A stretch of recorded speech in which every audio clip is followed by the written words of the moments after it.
जिसने सारे कायनात को बनाया उसकी सजदा करो। क्या खिदमत है भैया? देखिए रानीगंज साहिब हमारे खिदमत भैया बड़े बड़े कलाकारों के प्रोग्राम में जाते हैं। यहाँ पर उन्होंने कहा जब मैं इनको फोन से बात किया आने के लिए तो कहे कि जब तक मैं जिंदा रहूंगा आपके इस प्रोग्राम में आऊंगा 7 नवंबर। देखिए ये हुआ हिंदू जो हिंसा से दूर, हिंदू हिंसा से दूर।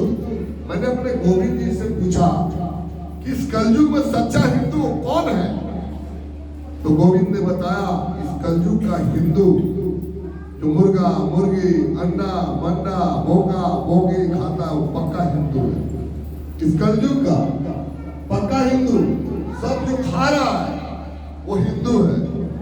देख लीजिए इस बहुरूपिया हिंदुओं का हाल।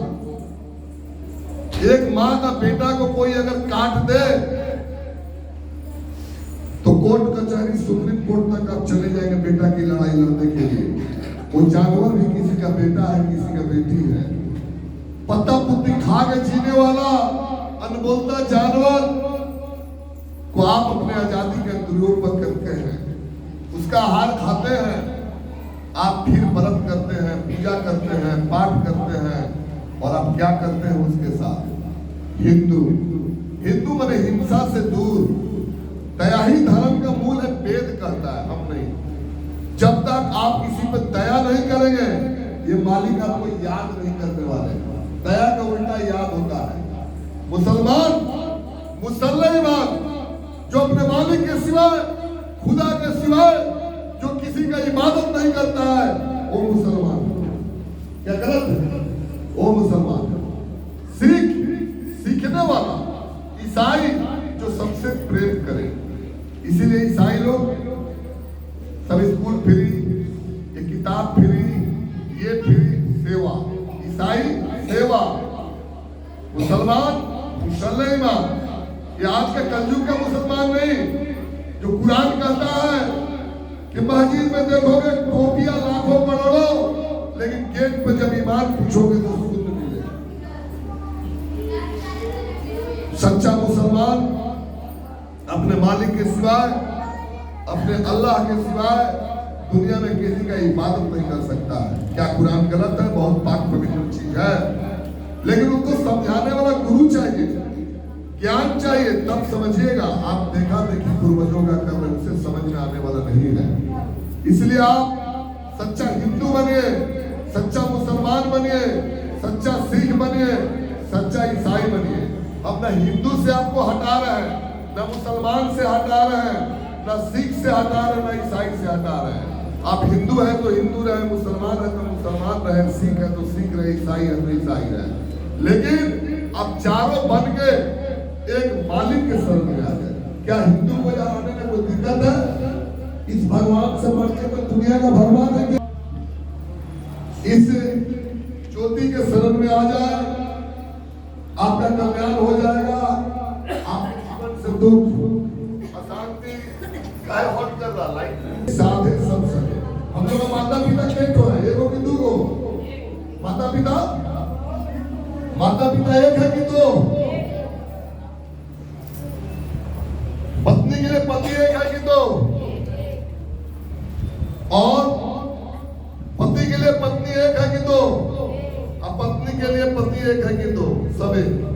तो हम लोग का भगवान के होना चाहिए 56 कोटि एक। तो वही भगवान को मंदिर में रख दिया। इसके बिना कोई काम दुनिया का संभव नहीं है। इसीलिए इस कलयुग में एक कलंकी अवतार हुआ है इस ज्योत के रूप में। कलयुग के कलंकी अवतार सबका मालिक ज्योति गोविंद के रूप में हुआ है। इसलिए रामचंद्र महाराज कहता है कली धर्म कर्म नहीं पूजा, कलयुग केवल नाम आधार, सुमन सुमन में होने पारा सबका मालिक के रूप में। इस ज्योत से ज्योति गोविंद तक मैं पहुंचा हूं। ये मामूली ज्योत नहीं है, ये दिया नहीं है, सिर्फ दिया। दिया का मतलब क्या होता है? देने वाला। दिया से दिया जोत से ज्योति गोविंद तक मैं आपके बीच पहुंचा हूं। उस महाभारत की लड़ाई से लेकर जो महाभारत की लड़ाई में कृष्ण जी और वही अर्जुन मनोज बन के आया है जो अपना रथ इनके हवाले छोड़ दिया। इनके हवाले हमारा रथ है। हमको नारायणी सेना नहीं चाहिए, हमको बॉडीगार्ड नहीं चाहिए। बहादुर को बॉडीगार्ड की जरूरत नहीं होती, कायर को बॉडीगार्ड की जरूरत होती है। इसलिए अपना रथ मैं इनके हवाले छोड़ दिया। वो विष्णु जी, राम जी, अरे कृष्ण जी, अब कोई आने वाला नहीं है कलयुग में। कोई बुला के दिखा दे, कोई बुला के दिखा दे विष्णु जी को सतयुग में, कोई बुला के दिखा दे अब आपको इस त्रेता में राम जी को, अब कोई बुला के दिखा दे द्वापर में कृष्ण जी को। कोई आने वाला नहीं है। आप लोग देख रहे हैं कि कोई आने वाला नहीं है, तो कोई जब नहीं आएगा तो मालिक आएंगे कि नहीं।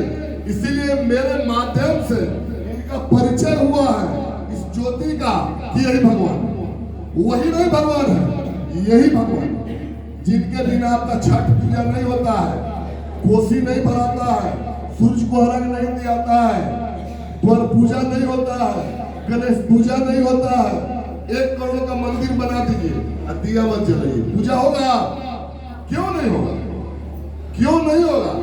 लेकिन सबके बिना हमारा सब पूजा यहाँ पे हो जाता है, क्योंकि हम उसी को मंदिर में बैठा दिए जिसके बिना कोई काम नहीं। इसीलिए इस ज्योति के अंदर ओम, मुस्लिम, ईसाई, सिख चारों बना दिए।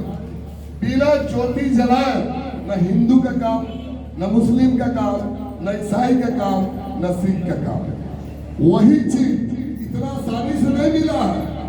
आप लोग सोच रहे हैं कि भंडारा का होगा जल्दी हो जाता है, हम लोग चल जाते हैं।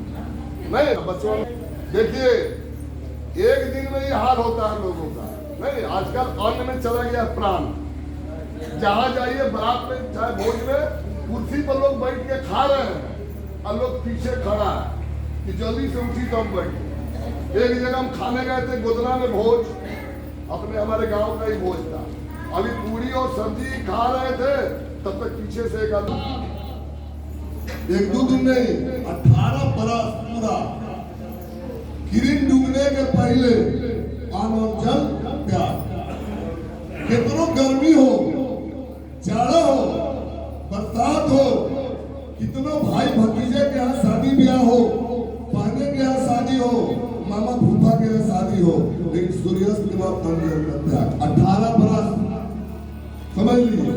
इसके बाद 10 साल किसी रिश्ते नाते के यहाँ भोजन नहीं, ना पानी का नाम, अन्न दो, स्थान दो, ये सब लगता है।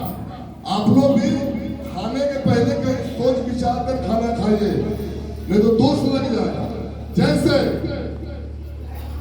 दान कर्ण को दोष लग गया था दुर्योधन का अनाज का, पूछा गया कि तुम दान कर्ण, तुम इधर ये हाल में, बोला अन्न का दोष, क्योंकि दुर्योधन ने उसका साथ दिया था और उसका वो अनाज खाया था, उसका दोष लग गया दान कर्ण को।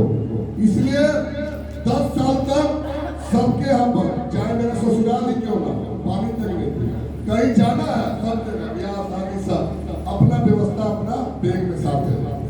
आप लोग हमारे गांव के माता पिता लोग जानते भी होंगे। 10 साल इसके बाद मैं इनकी साधना में लीन हो गया। ये देखिए जवानी का रूप है। 1995 के साधना में, 1998 में रामगढ़ झारखंड में मैं अपने गुरु का बेटी का शादी करवाया। मैं करवाया 9 मिनट में, घड़ी का टाइम लेकर 9 मिनट में शादी कराया और समाज में समर्थन दिया। इसके बाद गांव-गांव जाकर 1997 से मैं सत्संग किया। इसके बाद इनका प्रचार प्रसार करते हुए और प्रेम भरी खोज करते हुए जोत में विलीन हो गया मेरी अंतिम समाधि। कि आने का रास्ता सबको मालूम है कि माता पिता पैदा किए, हम आए हैं, अब जाएंगे कहाँ, जाना कहाँ? सब लोग आया है दुनिया में आपको माता पिता के द्वारा, अब जाएंगे कहाँ? जाने का ठिकाना कहाँ, पता कहाँ है? आप यहाँ तभी आए जो मेरा पता जानते हैं।